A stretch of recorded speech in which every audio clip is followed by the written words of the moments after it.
ஒரு கால் நாம அபங்கம் பாடினது தப்போன்னு அவருக்கு தோன்ற அளவுக்கு இருக்கு. கரையிலேயே ஒரு கருங்கல்லில் உட்கார்ந்து கொண்டு 13 நாள் அழறார். ரிஷிகளே சாஸ்திரங்கள்ல என்ன சொல்றா, பகவத் பக்தாளுக்கு ஜாதி பார்க்காதேங்கிறார். 13வது நாள் இந்திராயணி நதி அந்த தேவி அத்தனை அபங்கங்களையும் அப்படியே தூக்கின்னு வந்து துகாராம் மகாராஜிட்ட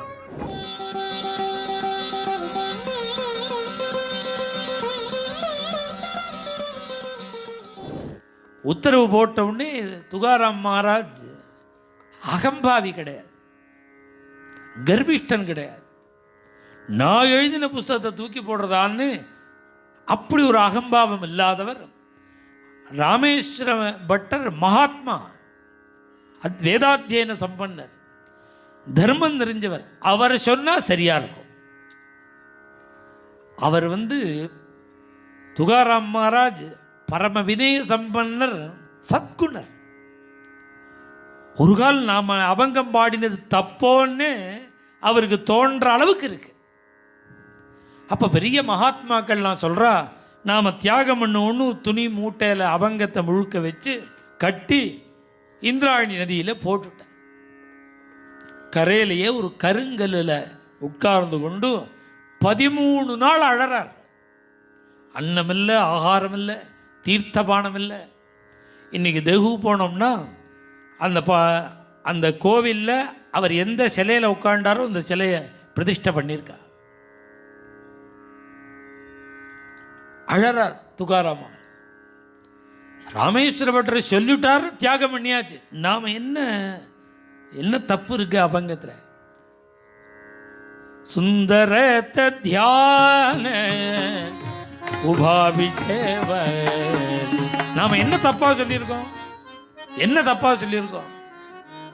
பகவானை வர்ணிச்சது தப்பா? சாஸ்திர விருத்தமா என்ன இருக்கு? அவர் தியாகம் பண்ண சொல்லிவிட்டாரு. அழறார். 13 நாள் அழறார். ஏயிகா துமாய பாப பண்டரி சராய துமாய பாப பண்டரி சராய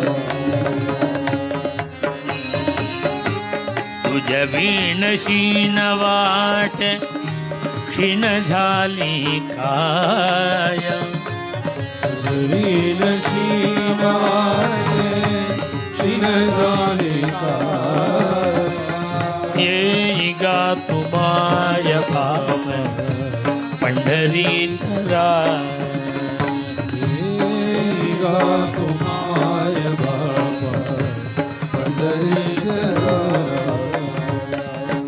यातिहीन मतिहीन कर्महीन माज यातिहीन मतिहीन कर्महीन. அவர் தன்னை சொல்லிக்கிறார், நீ இல்லாமல் அப்படி சீணிச்சு மெலிஞ்சு போயிட்டேன். உன்னோ கோபிகைகள் எப்படி ராசலீலையில் மறைஞ்ச கிருஷ்ணனை எதிர்பார்த்து கதறினாலோ அதுபோல நீ வர வழியையே பார்த்து காத்துருக்கேன் பிரபு. எனக்கு தெரியறது என்னுடைய யோக்கியத்தை. யாத்திஹீன மதிஹி ஜாதிஹீனன்னு தன்னை சொல்லிக்கிறார். ஆனால் ரிஷிகளே சாஸ்திரங்கள்ல என்ன சொல்றா, பகவத் பக்தாளுக்கு ஜாதி பார்க்காதேங்கிறார். அவன் என்ன பகவத் பக்தனா, என்ன ஜாதி, என்ன குலம், என்ன கோத்திரம் பார்க்கக்கூடாது.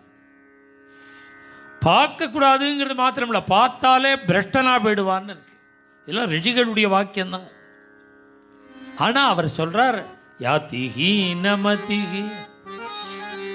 எனக்கு என்ன யோக்கியதை இருக்கு, எனக்கு என்ன ஞானம் இருக்கு இதெல்லாம் எழுதுறதுக்கு? நான் எழுதுனது தப்பு தானே. ஆனால் ஒன்றும் வெட்கத்தை விட்டு விசர்ஜலஜாம் யோதிதேன்னு உன்னுடைய சரணத்தை திருடமாக பிடிச்சனுட்டேன். நீ ஒன்று வச்சுருக்கிய தீனபந்து கருணா சிந்து. நீ என்ன மாதிரி உள்ள தீனர்களுக்கெல்லாம் நீதான பந்து, கருணை கடலே கருணா சிந்து. நீ ஒரு பேர் வச்சுருக்கிய பதித்த பாவன, பதிதர்களை கூட பாவனமாக்குறவன்னு வச்சுருக்கிய பிரபு. சீக்கிரம் வா. கதர்றார். 13 நாள் ஆச்சு. 13வது நாள் இந்திராயணி நதி அந்த தேவி அத்தனை அபங்கங்களையும் அப்படியே தூக்கின்னு வந்து துகாராம் மகாராஜிட்ட கொடுக்குறார். மேலும் இது போன்ற சிறப்பான நிகழ்ச்சிகளை காண இப்போவே லைக் பண்ணுங்க, ஷேர் பண்ணுங்க, மறக்காம சப்ஸ்கிரைப் பண்ணுங்க.